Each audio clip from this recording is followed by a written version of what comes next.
projects are small. Hindi po ito ng malalaking proyekto. Bakit? Kasi 2 to 3 years lang po yung tinitignan natin. So kailangan maliliit lang na proyekto para we can set a trend of good performance and credibility. Kung makaipon, makagawa tayo ng say 30 or even 20 small projects na maganda ang pagkagawa, tapos sinertify yan ng kapartner natin na LGU or government agency, that would be a seal of approval. Na ang Kisho Mare, magaling. Diba? Dependable, trustworthy, and credible. Tayo ng ating would-be partners. So napaka-importante rin po yung aspekto ng social relevance. Kailangan yung proyekto may social impact siya para mapansin ang Misyo Amare at maaalala ng Misyo Amare ang gumawa ng proyekto na yan.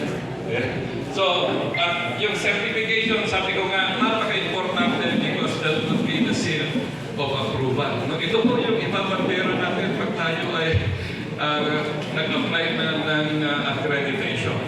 Okay, and then, turn over to us. At higit sa lahat, gagamitin natin yan ng maayos.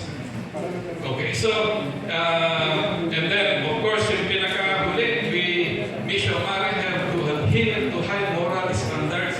Alam niyo, pag tayo ay nakipag-deal na sa government or even private institutions, nandun na po yung temptation of corruption, connivance. Lalong-lalo na pag napakalaking amount yung ating pinag-uusapan. Diba? So, napakaganda po.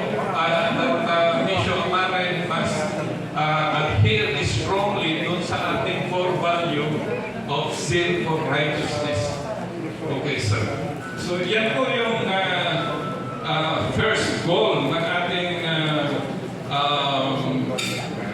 for the first 2 to 3 years of our existence. So, I'll just discuss very briefly ano ba itong mga small projects with social relevance. No?